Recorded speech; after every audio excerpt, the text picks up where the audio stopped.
Hello everybody, this is Dr. Ipshita. Welcome back to my channel. Today we shall be talking about pseudophakic bullous keratopathy. So what is it? It is development of irreversible corneal edema after cataract surgery and intraocular lens implantation. So as the name suggests, pseudophakic, that is cataract surgery with IOL implantation. And in this picture, as we can see, corneal bullae is present and it's affecting the cornea, so bullous keratopathy. Here in this picture, we can see the corneal bullae and the intrascleral IOL haptic. So a scleral fixated IOL was used in this case. Not necessarily that in every case there will be SF IOL used. It can occur in other conditions also. Epidemiology: about 1 to 2% of people undergoing cataract surgery ends up with PBK. All surgical techniques and intraocular lens designs were associated with higher numbers. Incidences with iris fixated, iris plane, and closed loop anterior chamber IOLs may reach as high as 10%. There is no race or sexual predilection that has been determined. Patients with underlying corneal endothelial dysfunction may be at higher risk for developing pseudophakic bullous keratopathy. So what is the etiology? It can be divided into pre-op, intra-op and post-op factors. Pre-op factors include low endothelial cell count prior to surgery, like in Fuchs corneal dystrophy.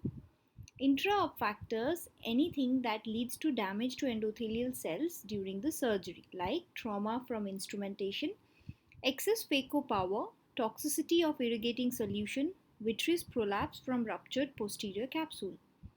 Post-op factors like post-operative inflammation, glaucoma, and IOL subluxation.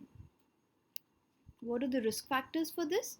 So eyes with low preoperative cell count, as we already mentioned, then advanced stage or pre-existing Fuchs corneal dystrophy, both leading to low preoperative cell count, then insertion of anterior chamber intraocular lens, previous intraocular surgery, shallow anterior chamber, glaucoma, previous ocular trauma, or systemic conditions like diabetes or chronic obstructive pulmonary disease.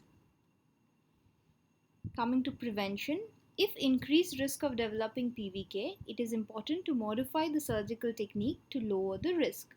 So dispersive viscoelastic should be applied generously and frequently. Ultrasound sparing techniques, including use of pre-chop techniques, should be considered.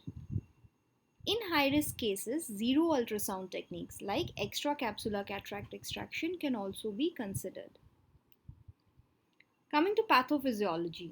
So the endothelial cells play an important role in maintaining corneal transparency by continuously pumping fluid out of the corneal stroma. Damage to the endothelial cells will adversely affect corneal transparency when aqueous entering the cornea outweighs the pumping capacity of the remaining viable endothelial cells. Roughly 700 cells per millimeter square are needed to maintain corneal transparency. The average time for development of PBK after cataract surgery is 8 months to 7 years. So what is the history that the patient gives? Usually older patients with a previous history of IOL surgery in the affected eye, they endorse gradual worsening of their vision, particularly in the morning. May give history that previous surgery was not uneventful, with some intra or post-operative complications. Coming to physical examination, patient will have decreased vision. Signs of previous intraoperative surgical complications include iris transillumination defects, pupil irregularity, ruptured posterior capsule, and presence of vitreous in the anterior chamber may be present. Location and type of intraocular lens, if present, must be noted. Contralateral eye should be examined to look for an underlying endothelial corneal dystrophy. So what are the signs? Corneal edema. Epithelial, stromal and endothelial edema can be seen. Endothelial folds, epithelial microcysts, epithelial bullae, stromal haze and scar formation, epithelial defect, corneal neovascularization and increased corneal thickness is seen. Coming to symptoms, Patient may be asymptomatic at presentation. At early stages, there is mild reduction in visual acuity and contrast sensitivity. In advanced stages, there is significant decline in vision corresponding to presence of epithelial edema. Discomfort and pain due to swelling of the epithelium with resultant stretching of corneal nerves or a ruptured corneal bullae may be seen. To diagnose, it is primarily clinical based on history, risk factors, and slit lamp examination. Corneal pachymetry can reliably obtain central corneal thickness over the area of corneal edema and confirm the presence of increased corneal thickness.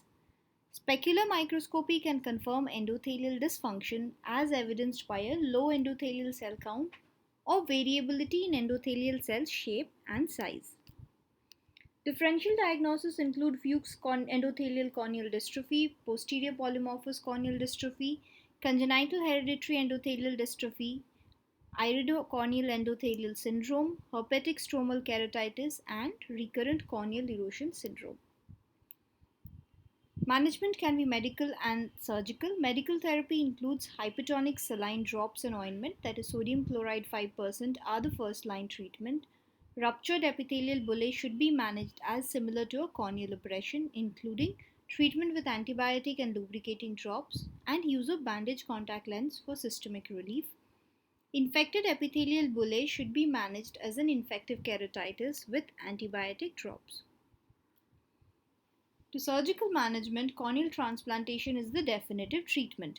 Penetrating keratoplasty, Descemet membrane endothelial keratoplasty, or Descemet stripping automated endothelial keratoplasty are the options. Corneal collagen cross-linking, amniotic membrane transplant, anterior stromal puncture, and phototherapeutic keratectomy all can be used to relieve pain and/or improve corneal edema temporarily while awaiting corneal transplantation. That's all that we need to know. If you like this video, please hit the like button, share it with your friends and colleagues. If you haven't subscribed to my channel already, please do. Thank you.